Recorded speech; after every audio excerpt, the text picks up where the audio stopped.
Film berlanjut dari sequel sebelumnya pada saat Tony mempublikasikan identitasnya sebagai Iron Man. Di sisi yang lain, yaitu di Moskow, seorang pria paruh baya sedang sakit melihat beritanya. Kemudian dia memanggil anaknya yang bernama Ivan Vanko. Pria itu memberitahu anaknya jika yang seharusnya menggunakan teknologi Iron Man itu adalah Ivan. Dia lalu meminta maaf karena hanya bisa memberinya ilmu pengetahuan. Lalu pria itu pun meninggal dunia. Ivan begitu kehilangan ayahnya. Dia pun berteriak seakan tidak bisa menerima kematian ayahnya yang menyedihkan tersebut.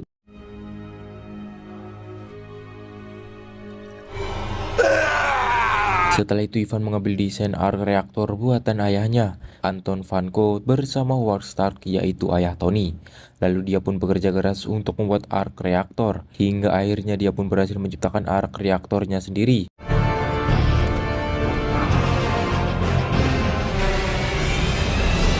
Singkat cerita, 6 bulan pun berlalu.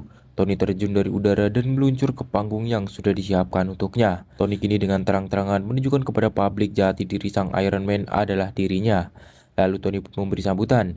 Dia lalu menunjukkan video rekaman ayahnya. Dalam video itu, Howard menunjukkan program Stark Industry yang diberi nama Stark Expo. Dia sangat berambisi jika dengan teknologi perdamaian bisa diwujudkan, dan dia yakin sebentar lagi teknologi berada di sekeliling masyarakat untuk memudahkan pekerjaan mereka. Di saat yang sama, Tony men-scan darahnya dengan alat medis buatan industrinya, palladium yang merupakan inti dari arc reaktornya sendiri. Setelah itu, Tony kembali ke panggung. Dia memberitahukan jika dia akan meresmikan kembali Stark Expo. Informasi itu membuat para penonton bersorak gembira. Bahkan Expo itu akan diselenggarakan tiap tahun. Expo itu akan menampilkan beberapa kemajuan teknologi buatan berbagai industri. Ketika hendak meninggalkan tempat, Tony dihampiri oleh seorang agen militer bernama Marshall. Dia memberi undangan kepada Tony untuk datang ke Komite Pertahanan. Tony lalu meminta Marshall menunjukkan rencananya. Akhirnya Tony pun mempercayainya. Keesokan harinya Tony berada di rapat Komite Pertahanan. Senator Stan, mewakili pemerintah, meminta armor Iron Man diberikan ke rakyat Amerika. Tony langsung menolak karena Iron Man dan dirinya adalah satu. Lalu senator memanggil Justin Hammer, CIO dari Hammer Industry. Senator menjelaskan jika Hammer Industry menjadi pemasok senjata pangkalan militer Amerika yang sekarang setelah Stark Industry menolak menjual senjata. Tony lalu mengungkapkan jika Justin Hammer tidak layak disebut sebagai pakar senjata. Justin yang tersinggung lalu memanggil Kolonel Rhodes. Senator meminta Rhodes membacakan laporannya. Di dalam catatan itu, Tony beraksi di luar izin kemiliteran Amerika Serikat. Maka dari itu, Tony dianggap bisa mengancam keselamatan warga sipil. Senjata Iron Man-nya harus ditahan oleh pemerintah. Namun Tony tetap saja menolak dan tak akan pernah mau menyerahkan Iron Man. Lalu, Rhodes menunjukkan foto jika banyak yang ingin membuat desain armor seperti Iron Man. Tony juga menghack monitor rapat komite dan membantu menunjukkan beberapa rekaman video. Di dalam video itu juga terdapat Justin Hammer yang juga mencoba membuat Iron Man versi industrinya. Namun buatannya gagal saat melakukan uji coba. Justin yang malu berusaha mencari stop kontak proyektor di ruangan itu. Setelah itu Tony mengungkapkan jika pemerintah seharusnya berterima kasih kepadanya karena telah menyelamatkannya dari serangan nuklir. Tony juga memberitahu publik jika dia dan Iron Man hanya akan memihak kepada rakyat Amerika, bukan kepada pemerintah. Dia akan melindungi rakyat Amerika tanpa di bawah naungan pemerintah. Para audiens pun bersorak gembira dengan gagasan Tony tersebut. Di sisi yang lain, Ivan juga berhasil membuat senjata baru yang juga dijalankan oleh arc reaktor. Senjata Ivan berupa cambuk listrik. Dengan cambuk itu, Ivan dengan mudahnya membagi dua benda yang terkena cambuknya. Adegan kembali ke Tony yang sedang memeriksa kandungan darahnya yang terinfeksi palladium. Jarvis memberitahu jika saat ini belum ada material yang bisa menggantikan palladium. Dan ironisnya, mesin yang menopang hidupnya juga yang membunuhnya. Lalu Jarvis memberitahu jika Pepper ingin menemuinya. Tak lama kemudian Pepper menghampiri Tony. Dia mengomentari sikap Tony yang semakin hari semakin mengabaikan Stark Industry. Dia justru asik dengan kehidupannya sebagai Iron Man. Lalu Tony memberitahu jika ada Pepper yang mengurusnya. Pepper mengakui jika memang selama ini dia yang mengurus Stark Industry selama ini. Tapi maksud Tony, dia ingin Pepper yang menjadi CIO-nya. Dia sangat mempercayai Pepper, dan bagi Tony memang hanya Pepper lah yang cocok.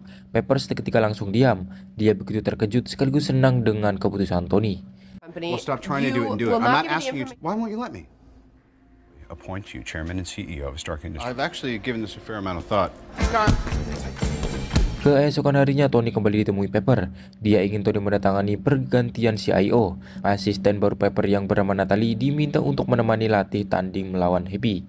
Ketika Happy hendak memukulnya, Natalie dengan mudahnya menangkisnya lalu menggunting Happy. Hal itu mengejutkan Tony dan Pepper. Lalu Pepper meminta Natalie mengambilkan berkas pemindahan CIO-nya. Singkat cerita, Tony bersama Pepper dan Happy mendatangi acara GP F1. Di sana dia kembali dihampiri oleh Justin Hammer. Justin Hammer langsung memanggil seorang reporter yang tak lain adalah Christine. Justin memberitahu Christine jika Stark Industries sekarang memiliki CIO baru. Tony menyadari jika Hammer hanya ingin memprovokasinya, maka dari itu dia berusaha menghindarinya saja. Setelah di tempat aman, Tony kembali memeriksa kandungan racun palladium dalam darahnya yang sudah mencapai 53%. Tiba-tiba dia memutuskan menjadi drive balap.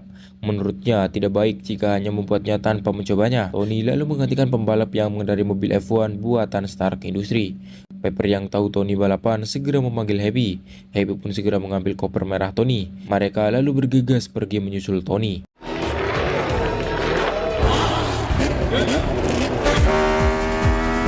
Di sisi yang lain, Ivan yang menyamar sebagai petugas damkar sirkuit tiba-tiba memasuki arena balapan. Dia menghancurkan mobil F1 yang melintas dengan cambuk listriknya. Bahkan mobil Tony pun menjadi korbannya.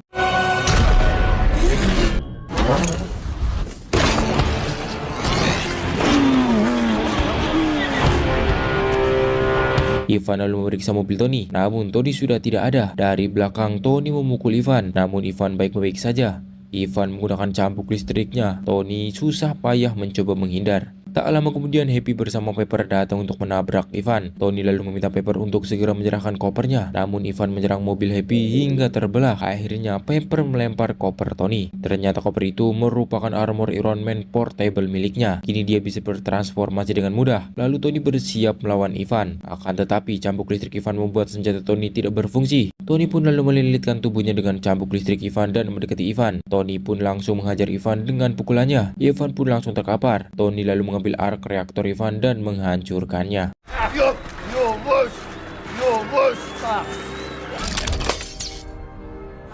Monsieur Stark, on a vérifié. Setelah kejadian itu, Ivan dipenjara. Lalu dia didatangi oleh Tony. Tony menyinggung soal arc reaktornya. Meskipun kurang efisien, namun sebagai peniru, buatan Ivan begitu lumayan. Ivan bahkan bisa mendapatkan untung besar jika menjualnya di negara-negara konflik ataupun di pasar gelap. Ivan kemudian memberitahu tentang ayahnya yang bernama Anton Vanko. Jika bukan karenanya, Tony tidak mungkin bisa hidup. Namun Tony belum menyadari maksud dari perkataan Ivan. Dia pun lalu hendak pergi meninggalkan Ivan. Tiba-tiba Ivan menyinggung jika palladium benar-benar akan membunuhnya. Tony pun terkejut Ivan mengetahuinya, namun dia tak menghiraukannya. Pada malam harinya, seorang petugas lapas mengantarkan makanan khusus untuk Ivan. Dia juga memberi sebuah isyarat kepada Ivan. Ivan yang menyadari segera memeriksa makanannya. Ternyata ada surat yang memintanya melihat kentangnya. Ternyata sudah disiapkan sebuah bom pada kentang itu. Ivan juga kedatangan napi yang mirip dengannya yang memakai baju dengan nomor tahanan yang sama. Ivan pun menyadarinya dan langsung menghajar napi itu hingga membuatnya pingsan. Ivan lalu memasang bom di dekat pintu. Lalu dia keluar menggunakan kunci yang ditinggalkan oleh petugas lapas yang memberinya makanan tadi. Ketika penjara itu mengalami keributan akibat ledakan bom, terdapat petugas yang langsung menutup kepala Ivan. Singkat cerita, Ivan pun dibawa ke suatu tempat untuk menghadap Justin Hammer. Justin lalu menyambut kedatangan Ivan. Justin sangat senang dengan perbuatan Ivan yang ingin mencelakai Tony. Namun dia lebih berharap jika Ivan menghancurkan warisan Tony. Justin juga mengungkapkan jika Ivan mirip dengannya. Yang membedakan mereka hanyalah sumber daya. Justin lalu memberitahu Ivan jika dia bisa memberikan apapun yang dibutuhkan oleh Ivan. Sementara itu, berita tentang Ivan yang menggunakan teknologi arc reaktor seperti milik Tony menyebar. Warga sipil menjadi ragu apakah Iron Man akan terus bisa mencegah mereka. Lalu Rhodes mendatangi rumah Tony. Dia ingin menemui Tony. Sesampainya di ruang bawah, Rhodes menemui Tony. Dia memberitahu Tony jika Tony harus membuat sesuatu untuk menenangkan militer. Senator Stan menyinggung perkataan Tony yang tidak akan ada orang lain yang bisa meniru teknologinya bahkan sampai 20 tahun lagi. Tapi kenyataannya baru kemarin sudah ada orang yang menggunakan armor bersenjata yang ditenagai oleh arc reaktor seperti milik Tony. Namun Tony hanya bisa diam saja. Rhodes pun baru menyadari jika Tony menahan rasa sakit. Tony lalu meminta Rhodes membantunya mengganti palladium yang ada di arc reaktornya. Rhodes heran karena palladium itu sampai berasap. Tony menjelaskan jika itu karena terjadi kerusakan. Lalu Rhodes juga menanyakan leher Tony yang terlihat ada otot berbentuk teka-teki silang. Tony tidak terus terang tentang penyakitnya. Rhodes yang khawatir meminta Tony agar tidak bertarung sendirian. Namun Tony masih belum bisa mempercayai orang lain untuk menggunakan armornya. Di sisi yang lain, Ivan dibawa ke kamar industri oleh Justin. Justin memperlihatkan robot buatannya. Dia mengaku jika robotnya masih memiliki kekurangan akibat dia yang tergesa-gesa memproduksinya. Tiba-tiba saja Ivan memakai komputer untuk mengakses buatan Justin tersebut. Justin memberitahu jika dia tidak akan bisa mengoperasikan softwarenya. Namun dengan kemampuannya, Ivan mampu menghack software Justin dan mendapatkan akses dengan mudah. Ivan lalu memeriksa robot buatan Hammer Industry. Dia langsung melepas kepala robot itu. Justin tidak peduli apa yang akan dia lakukan kepada buatannya. Yang jelas, dia akan pergi ke Stark Expo dan menampilkan hasil karya Hammer Industry. Dia berambisi agar Iron Man buatan Tony terlihat usang jika dibandingkan dengan teknologinya. Ivan pun dengan yakin bisa memenuhi ambisi Justin tersebut. Adegan kembali ke Tony yang kembali memeriksa racun palladium di darahnya yang semakin buruk hingga mencapai 80%. Lalu Natalie mendatanginya untuk menyiapkan jam tangan yang akan digunakan oleh Tony. Tony lalu meminta pendapat Natalie yang akan dia lakukan jika saat itu hari ulang tahun terakhirnya. Natalie menyarankan Tony untuk melakukan apapun yang dia sukai dengan siapapun yang dia suka. Singkat cerita, tibalah pada pesta ulang tahun Tony.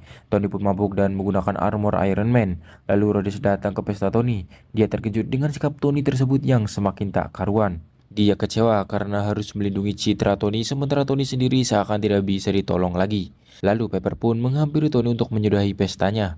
Namun Tony tidak bisa diberitahu lagi. Bahkan dia menyalahgunakan senjata Iron Man hanya untuk menghibur tamunya. Rhodes pun sangat kesal. Dia lalu pergi ke ruangan Tony. Rhodes lalu mengenakan armor Mark II. Setelah itu Rhodes membubarkan tamu undangan. Lagi-lagi Tony justru menunjukkan sikap buruknya. Dia malah ingin bertarung dengan Rhodes. Rhodes pun mencoba menghentikan Tony. Tony pun menghempaskan dirinya dan membuat Rhodes terbentur dinding. Akhirnya mereka berdua pun bertarung. Rhodes begitu kesulitan menyesuaikan armor Mark II sehingga dia dengan mudah dibuat mainan oleh Tony. Rhodes hanya dengan keahlian bela diri militernya untuk menghadapi Tony.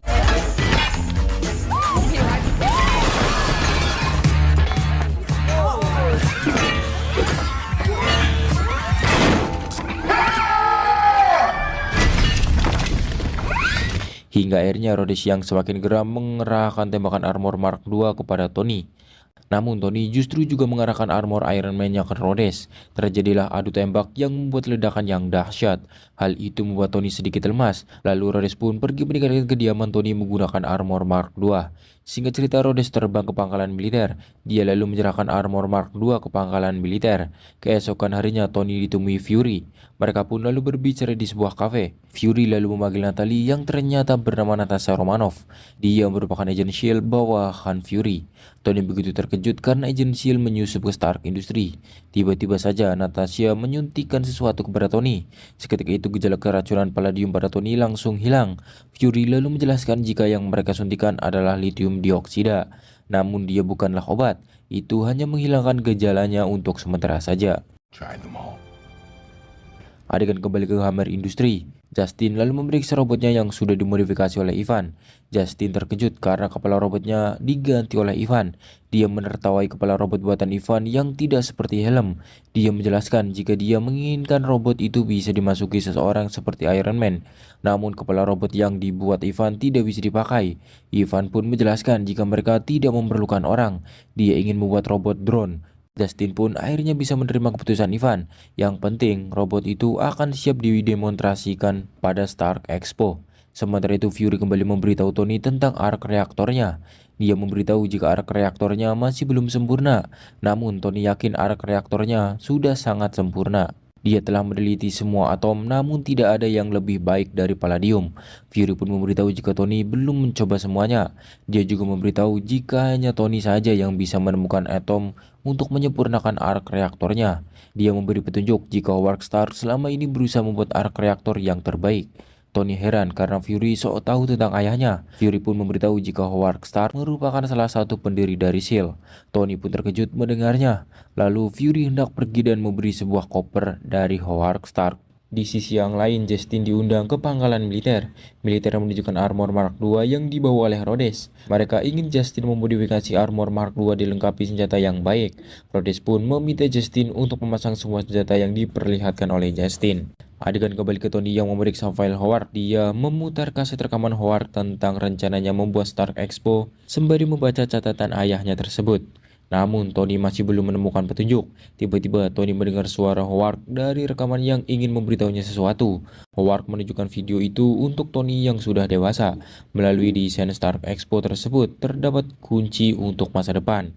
Howard tidak bisa menyempurnakan karena keterbatasan teknologi pada masa itu. Setelah itu, Tony menemui Pepper di kantornya. Dia ingin meminta maaf karena telah mempermalukannya saat di pesta ulang tahunnya. Namun Pepper hanya terlanjur kecewa tidak bisa memaafkannya. Dia pun lalu pergi meninggalkan Tony. Ketika Tony hendak pergi, dia melihat miniatur desain Star Expo. Tiba-tiba dia menyadari sesuatu setelah melihat tulisan kunci masa depan. Lalu Tony membawa miniatur Star Expo tersebut ke rumahnya. Setibanya di rumah, Tony meminta Jarvis men-scan miniatur Star Expo. Setelah itu, Tony meminta Jarvis memvisualisasikan dalam bentuk 3 dimensi agar dia bisa merekayasanya. Tony pun mengamati desain Star Expo tersebut. Tony pun tiba-tiba menyadari jika desainnya mirip dengan struktur sebuah atom. Tony lalu meminta Jarvis menghilangkan bagian-bagian yang tidak penting. Akhirnya, Tony bisa menemukan sebuah struktur elemen baru. Thanks, Dan. Unfortunately. Get ready for a major remodel, fellas. Singkat cerita, Tony pun langsung menyiapkan semua peralatan untuk membuat elemen baru tersebut. Dia begitu antusias membuatnya. Lalu Agent Coulson mendatanginya. Namun dia tidak akan mengganggu Tony. Dia diberi perintah untuk pergi ke Meksiko untuk memeriksa sesuatu. Lalu Tony pun kembali membuat elemen baru tersebut.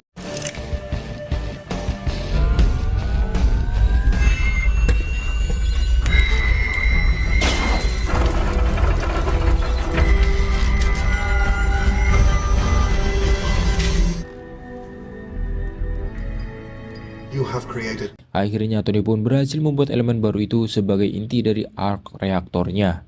Tak lama kemudian Ivan menelepon Tony dengan private number. Dia memperingatkan Tony jika dia akan membalas 40 tahun nasib keluarganya karena keluarga Stark dalam 4 menit lagi.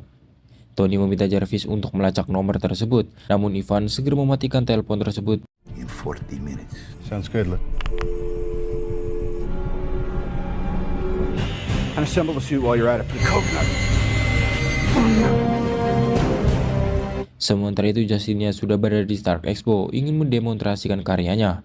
Dia dengan percaya diri akan mempermalukan teknologi Tony Stark di acaranya sendiri. Justin lalu menunjukkan robot drone buatan Ivan. Dia juga menunjukkan armor Mark II yang dikendarai oleh Rhodes yang sudah dilengkapi senjata buatannya. Tiba-tiba Tony sampai di Stark Expo. Rhodes meminta Tony jika dia tidak ingin bertarung di depan penonton. Namun Tony hanya memberi peringatan kepada Rhodes jika mereka dalam bahaya. Dia memberitahu jika Ivan bekerja sama dengan Justin Hammer. Rhodes terkejut jika Ivan masih hidup, karena sebelumnya Justin telah menyiapkan orang mirip Ivan untuk membuat kematian palsu Ivan di penjara.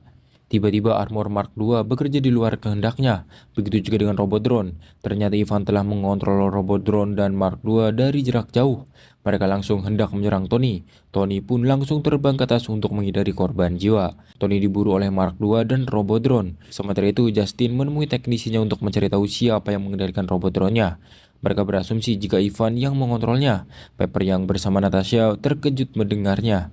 Dia meminta Justin untuk mengaku siapa yang mengendalikannya. Namun Justin tidak bisa berkompromi. Akhirnya Natasha menggunakan cara kekerasan. Justin pun mengaku jika Ivan mengendalikan robot drone dan Mark II di perusahaannya. Singkat cerita, Natasha meminta Hippie mengantarkannya ke Hammer Industry. Setibanya di sana, Natasha dengan kemampuan intelijennya berhasil mendapatkan akses masuk ke Hammer Industry. Lalu dia bertarung dengan penjaga di sana. Dengan mudahnya Natasha melumpuhkan semua penjaga tersebut.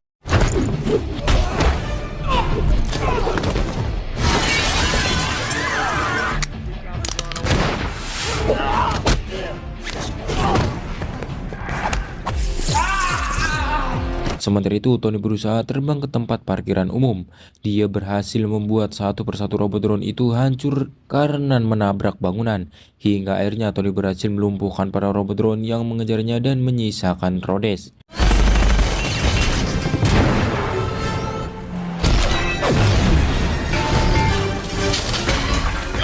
Tiba-tiba Rhodes menerjangnya hingga membuat mereka terjatuh. Lalu mereka pun bertarung sengit. Adegan kembali ke Natasha yang berhasil ke tempat Ivan. Namun Ivan tidak ada di ruangan itu. Lalu Natasha mencoba merebut armor Mark II melalui komputer di sana yang digunakan Ivan mengontrolnya. Hingga akhirnya dia pun berhasil merebut armor Mark II. Setelah itu Tony membangunkan Rhodes. Rhodes meminta maaf kepada Tony. Tiba-tiba beberapa robot drone mengepung mereka. Lalu terjadilah pertarungan antara Tony dan Rhodes melawan para robot drone buatan Ivan.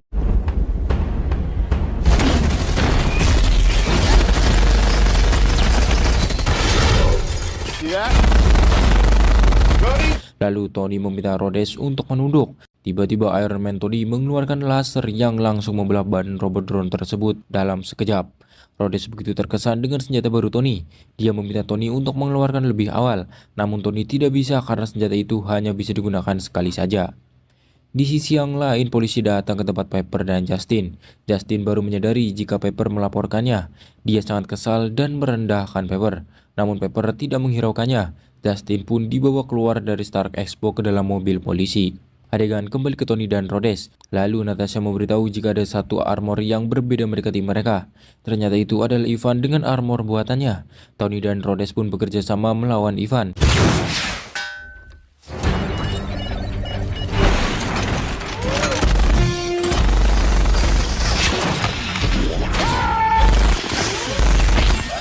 Mereka berdua dibuat kewalahan melawannya. Bahkan mereka berhasil diikat oleh cambuk listrik armor Ivan. Lalu Tony meminta Rhodes untuk menggabungkan tembakan mereka seperti sebelumnya. Tembakan itu membuat ledakan yang begitu besar hingga membuat Ivan terkapar. Akan tetapi Ivan masih saja memperingatkan Tony jika dia telah kalah. Tiba-tiba arc reaktor Ivan berubah berwarna merah. Begitu juga dengan arc reaktor pada robot drone-nya. Rhodes menyadari jika itu didesain untuk meledakkan diri. Tony langsung teringat dengan Pepper dan bergegas pergi ke Stark Expo. Di sisi yang lain, Pepper melihat arc reaktor pada robot drone yang menyala merah. Tony segera membawa Pepper terbang menjauh, dan akhirnya ledakan itu terjadi di sekitar Stark Expo. Setelah itu Pepper merasa kapok. Dia ingin berhenti menjadi CIO, namun Tony menolaknya. Kemudian mereka pun berciuman. Lalu Rhodes menghentikan adegan romantis mereka. Dia memberitahu jika Tony telah merusak mobilnya. Sebagai ganti ruginya, dia akan membawa armor Mark II. Tony menolaknya, akan tetapi Rhodes tetap saja berlalu pergi. Tony pun akhirnya membiarkan Rhodes memilikinya.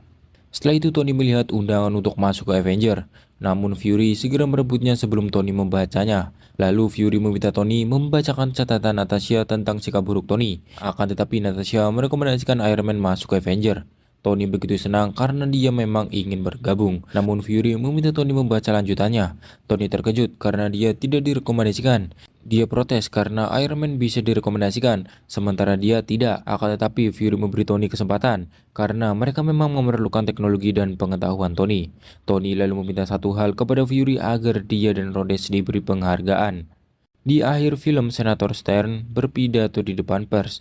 Dia memberitahu jika dia akan memberikan penghargaan kepada Rhodes dan Tony. Stern sedikit kesal saat memasang penghargaan di dada Tony, karena lagi-lagi Tony berhasil mengejeknya. Lalu film pun berakhir. Pada kredit scene, Agent Coulson tiba di Meksiko. Dia melihat sebuah kawah yang terjadi akibat ledakan meteor. Dia menelepon Fury jika dia sudah memeriksanya. Pada lubang kawah itu diperlihatkan palu Thor. Dan film pun berakhir.